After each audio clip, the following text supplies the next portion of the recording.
आपको बचपन से बताया जाता है कि पढ़ोगे लिखोगे बनोगे नवाब, खेलोगे कूदोगे बनोगे खराब। लेकिन फिर 16 साल पढ़ाई करने के बाद आपको अपनी हर छोटी विश पूरी करने के लिए अपनी सैलरी के बारे में क्यों सोचना पड़ता है? इसलिए आप डिसाइड करते हो कि आप और मेहनत से काम करोगे ताकि आप और पैसे कमा पाओ।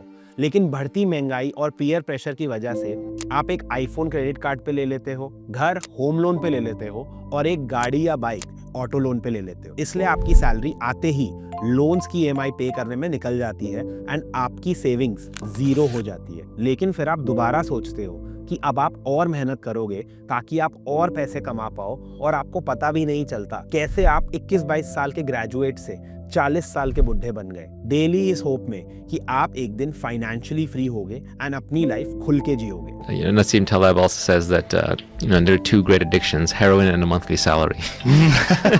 Right? And that's why you can't get rich renting out your time, because even when you start charging more and more for your time, it's a slow upgrade loop, and then you upgrade your house at the same time, you upgrade your car at the same time, you move in the neighborhood. You really also have to get used to ignoring your peers, or upgrading or changing the definition of your peers. There are a lot of people here who are poor here, but they would be rich if they were living in Thailand and Bali, and if they have the luxury of a remotely doable job, they may want to be living there and saving up money. Squid games के participants real world की rat race में इतना ज्यादा फंस गए थे कि उस रैट रेस से निकलने के लिए खुद की जान दांव पे लगा देते। तो क्या आप daily long working hours, endless meetings और लंबे घर से ऑफिस, ऑफिस से घर के कम्यूट में थक गए हो? क्या आपको अब लगने लगा है कि आप एक इनफाइनाइट ट्रेडमिल पे हो जो कितना भी भाग लो खत्म ही नहीं होता? मेंटल बर्नआउट, अगली बार प्रमोशन का नकली वादा, ये सेंटिमेंट सिर्फ खुद मैंने महसूस नहीं किए बल्कि कई बार दूसरों को भी रिपीट करते सुना है। लेकिन सच ये है, आजादी पाने का मतलब कोई लॉटरी टिकट जीतना नहीं है। आजादी का मतलब है डेलिब्रेट स्टेप्स लेने का, इंटेंशनल चॉइसेस बनाने का और ये समझने का कि आजादी सिर्फ पैसे होने तक सीमित नहीं है, ये जीने और सिर्फ एग्जिस्टेंस से आगे बढ़ने के बारे में है। तुम्हें अपनी लाइफ एक दिन में टोटली बदलने की कोई जरूरत नहीं है। शुरू करो ये समझने से कि तुम्हें असल में क्या ड्राइव करता है, जो तुम्हारे अंदर का जुनून जगाता है। फिर एक एक स्टेप लेकर उस विजन की तरफ बढ़ो। इस वीडियो में हम जानेंगे रैट रेस को एग्जिट करना, अपने टाइम को वापस लाना और एक ऐसी लाइफ डिजाइन करना जो तुम्हारे पैशन के साथ अलाइन करती हो। रैट रेस का मतलब होता है एंडलेसली, पॉइंटलेसली और सेल्फ डिफीटिंगली किसी चीज के पीछे भागना। मतलब एक ऐसे चेज में उलझना जिसमें ना ही एंड है और ना ही सेटिस्फैक्शन। कभी कभी रैट रेस को 9 to 5 जॉब करने से कंफ्यूज किया जाता है। ये कंपैरिजन YouTube पे मोटिवेशनल कोचेस बहुत बारी करते हैं जिनसे वो अपनी बुक्स एंड कोर्सेज बेचते हैं। बट ये कंपैरिजन बहुत अनफेयर है क्योंकि इसका एम जॉब को बुरा बनाने का होता है एंड इसमें जॉब करते हुए खुश लोगों के बारे में नहीं बताया जाता। ये लोग अपनी जॉब में खुश हैं, ठीक ठाक सेविंग्स भी कर लेते हैं और अपनी लाइफ की एस्पिरेशन भी कहीं ना कहीं पूरी कर लेते हैं। असली रैट रेस फाइनेंशियल एज पे रहने वाले लोग ही भाग रहे हैं जो सिर्फ एक पेचेक दूर है बैंकरप्ट होने से। रैट रेस एक फीलिंग है कि पैसा आपके जीवन में आते ही चला जाता है एंड आपकी जितनी रिस्पॉन्सिबिलिटीज है उतना ही डेंजरस ये रिलेशनशिप है। जॉब से फायर होना, अचानक से कोई मेडिकल इमरजेंसी या फिर कोई अनएक्सपेक्टेड एक्सपेंसेस जो आपकी पूरी फाइनेंशियल कंडीशन में तूफान ला सकता है। इसके अलावा मेंटली फाइनेंशियल इनसिक्योरिटीज आपकी लाइफ को अपनी जॉब पे ओवर डिपेंडेंट करवा देती है। आपकी जॉब आपके लिए कोई ऑप्शन नहीं बचती, वो एक नेसेसिटी बन जाती है आपके और आपके फैमिली की सर्वाइवल की, जो आपके अपने लाइफस्टाइल को फंड करने के लिए लोन्स को भरने में लगी रहती है। As said in the fight club, the things you own end up owning. Rat race को समझने के लिए पैसों को समझना बहुत जरूरी है। पैसा क्या है या फिर पैसा क्या रिप्रेजेंट करता है? जब आप Amazon से कुछ सामान खरीदते हो, जब आपको अपनी जॉब के लिए सैलरी मिलती है, इन सभी ट्रांजैक्शंस में पैसे की सिग्निफिकेंस क्या है? पैसा usually as a medium of exchange define करा जाता है, an instrument to facilitate sale, purchase और trade of goods between parties.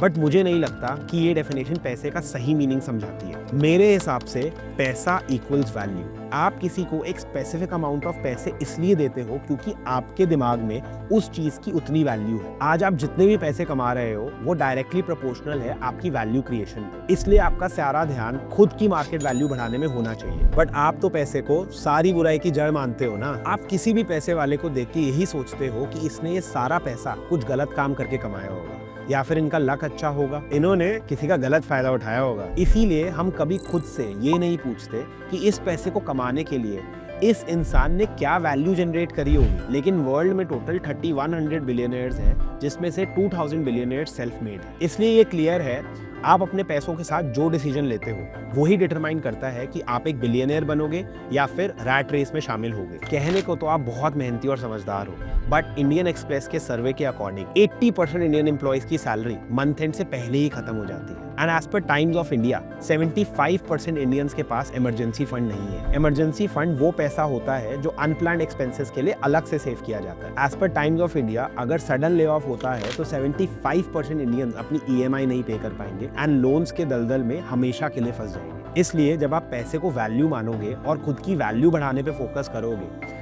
तभी आप पैसे को इविल बोलना बंद करोगे एंड इस रैट रेस से बाहर आना स्टार्ट करोगे। रैट रेस से निकलने का पहला स्टेप है अपने मार्केट वैल्यू को बढ़ाना, मतलब अपने स्किल्स को अपग्रेड करना और ऐसी अपॉर्चुनिटीज ढूंढना जो आपकी अर्निंग पोटेंशियल को मल्टीप्लाई करे। स्पेंडिंग को नीड्स और वांट्स के बीच अलग करना और अपने अननेसेसरी एक्सपेंसेस को काटना। अगर आप अपने स्पेंडिंग हैबिट्स को कंट्रोल करते हो और साइमल्टेनियसली अपनी अर्निंग्स को ग्रो करते हो तो आप फाइनेंशियल सिक्योरिटी की तरफ एक बड़ा कदम लेते हो। ये सिर्फ पैसा सेव करने या कमाने का सवाल नहीं है, बल्कि अपने दिमाग को इस माइंडसेट में डालने का है कि पैसा आपके लिए काम करे, आप पैसे के लिए नहीं। अब आप सोच रहे होंगे ये तो सुना सुना लगता है, बट कैसे प्रैक्टिकली इंप्लीमेंट करें? पर्सनल फाइनेंस का पहला स्टेप है अपने पैसे के साथ खुद के रिलेशनशिप को समझना। इसकी शुरुआत आप अपने मंथली एक्सपेंसेस को लिख के कर सकते हो, जैसे housing, transportation, food, utilities, entertainment etcetera. इसका पर्पस है खुद को समझना एज अ कंज्यूमर, बट ये काफी टफ है करना। ह्यूमन साइकोलॉजी में इसे ऑस्ट्रिच इफेक्ट बोलते हैं। ये एक ऐसा कॉग्निटिव बायस है जो आपको अपनी नेगेटिव फाइनेंशियल इंफॉर्मेशन को अवॉइड करने के लिए बोलता है। ये वही फीलिंग है जो आपको अपने बैंक अकाउंट को एक नाइट आउट के बाद देखने से मना करती है, क्योंकि आपको डर होता है कि पता नहीं कितना खर्चा हो गया हो। इस स्टेज को क्रॉस करने के बाद आपको बजटिंग स्टार्ट करनी चाहिए, विच इज डिसाइडिंग कि हर महीने आप इन सभी कैटेगरीज पे अपनी इनकम का कितना परसेंटेज खर्चोगे। बजटिंग के थ्रू आप सिस्टमैटिकली अपने एक्सपेंसेस को कंट्रोल कर सकते हो, which will ultimately help you to live below your means. In other words, आप एक ऐसा लाइफस्टाइल जी पाओगे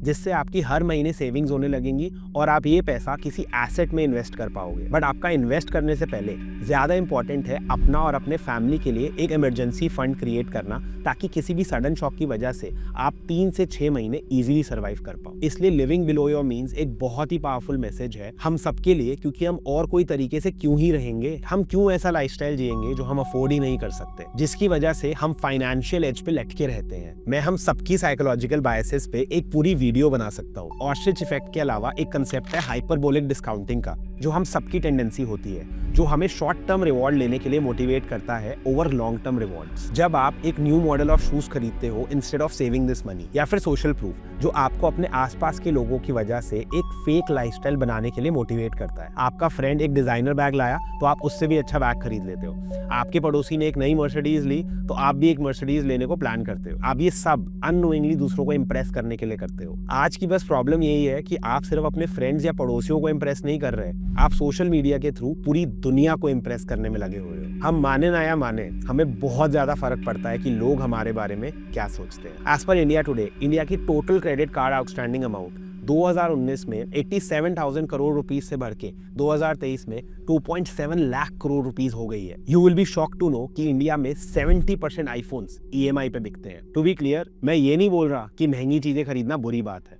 इस वीडियो का एम वर्ल्ड की मटेरियलिज्म को बुरा बताना नहीं है या फिर फालतू की फिलॉसफी झाड़ना भी नहीं है। इस वीडियो का एम है खुद को समझना। क्या आपको ये बताना अच्छा लगता है कि आपके पास बहुत पैसा है, या फिर रियलिटी में ज्यादा पैसा कमाना अच्छा लगेगा? रैट रेस 9 to 5 जॉब करना नहीं है, बट अपनी लाइफ को एक फाइनेंशियल एज पे जीने का है। इसलिए हर महीने अपने एक्सपेंसेस को बजट करने से आप इसे कंट्रोल कर सकते हो। बट रैट रेस को एग्जिट करने के लिए आपको बजटिंग के साथ साथ अपनी इनकम भी बढ़ानी पड़ेगी। इसलिए आपको लोगों की प्रॉब्लम्स ढूंढ के उन्हें सॉल्व करना पड़ेगा, जिससे आपकी मार्केट वैल्यू बढ़ेगी। बट आप ये प्रॉब्लम ढूंढोगे कहाँ से? इसके लिए आपको अपना इकिगाई फिगर आउट करना पड़ेगा।